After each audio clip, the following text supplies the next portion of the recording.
मरकुस रचित सुसमाचार अध्याय 6। नासरत में यीशु का अनादर।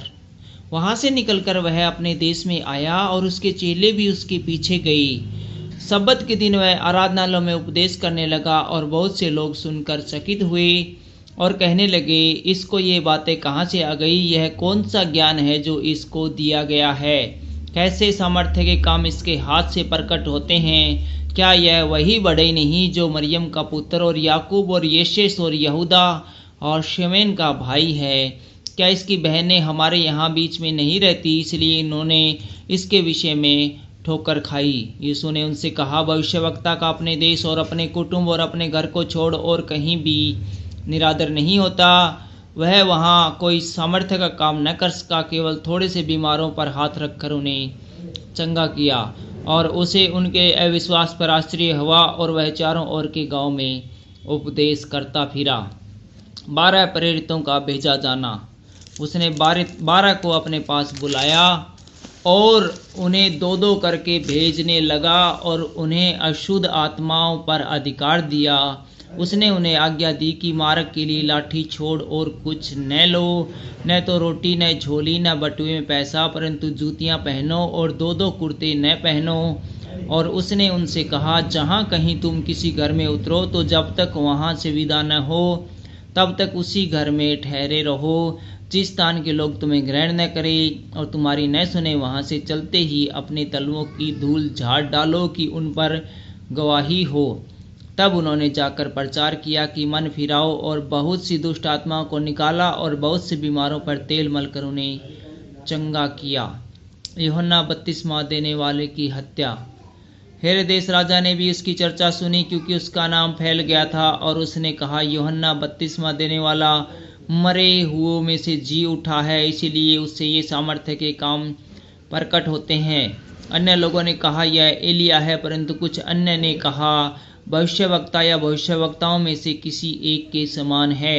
हेरोदेस ने यह सुनकर कहा, जिस यूहन्ना का सिर मैंने कटवाया था वही जी उठा है। हेरोदेस ने अपने भाई फिलिप्पुस की पत्नी हेरोदेसिया के कारण, जिससे उसने विवाह कर लिया था, लोगों को भेजकर यूहन्ना को पकड़वाकर बंदी गृह में डाल दिया था, क्योंकि यूहन्ना ने हेरोदेसियों से कहा था, अपने भाई की पत्नी को रखना तुझे उचित नहीं। इसलिए हेरोदेसिया उससे बैर रखती थी और वह चाहती थी कि उसे मरवा डाले, परंतु ऐसा न हो सका, क्योंकि हेरोदेस यूहन्ना को धर्मी और पवित्र पुरुष जानकर उससे डरता था और उसे बचाए रखता था और उसकी बातें सुनकर बहुत घबराता था, पर आनंद से सुनता था। ठीक अवसर आया जब हेरोदेस ने अपने जन्मदिन में अपने प्रधानों, सेनापतियों और गलील के बड़े लोगों के लिए भोज किया, तो हेरोदेस की बेटी भीतर आई और नाचकर हेरोदेस को और उसके साथ बैठने वालों को प्रसन्न किया। तब राजा ने लड़की से कहा, तू जो चाहे मुझसे मांग, मैं तुझे दूंगा। और उससे शपथ खाई, मैं अपने आधे राज्य तक जो कुछ तू मुझसे मांगेगी मैं तुझे दूंगा। उसने बाहर जाकर अपनी माता से पूछा, मैं क्या मांगूं? वह बोली, यूहन्ना बपतिस्मा देने वाले का सिर। वह तुरंत राजा के पास भीतर आई और उससे विनती की, मैं चाहती हूँ कि तू अभी यूहन्ना बपतिस्मा देने वाले का सिर एक थाल में मुझे मंगवा दे।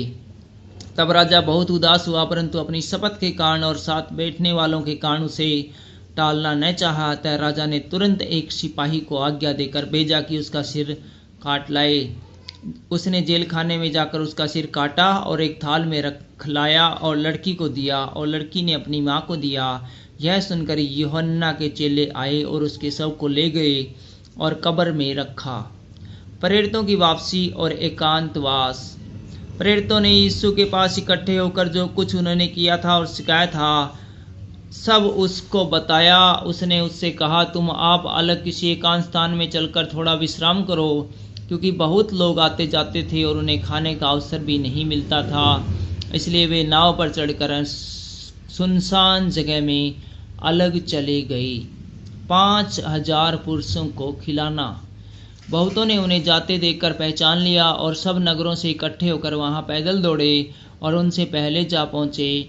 उसने उतरकर बड़ी भीड़ देखी और उस पर तरस खाया, क्योंकि वे उन भीड़ों के समान थे जिनका कोई रखवाला न हो, और वह उन्हें बहुत सी बातें सिखाने लगा। जब दिन बहुत ढल गया तो उसके चेले उसके पास आकर कहने लगे, यह सुनसान जगह है और दिन बहुत ढल गया है, उन्हें विदा करके चारों ओर के गांव और बस्तियों में जाकर अपने लिए कुछ खाने को मोल ले। उसने उत्तर दिया, तुम ही उन्हें खाने को दो। उन्होंने उससे कहा, क्या हम 100 दिनार की रोटियां मोल ले और उन्हें खिलाएं?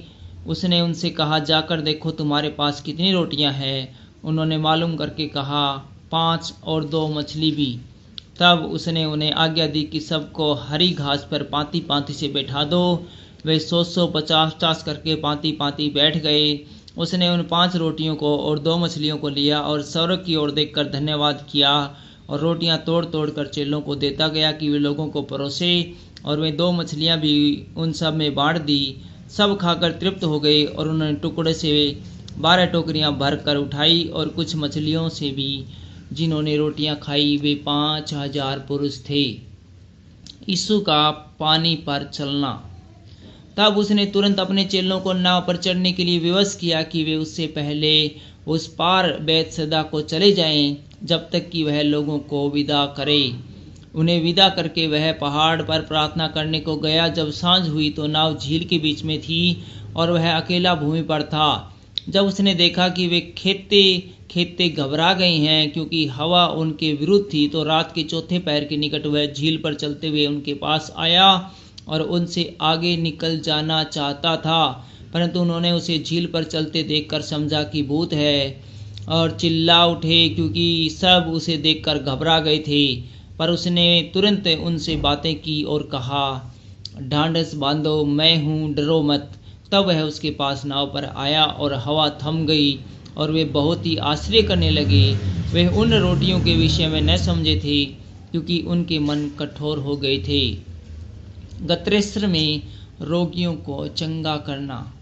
वे पार उतरकर गत्रेसर में पहुंचे और नाव घाट पर लगाई।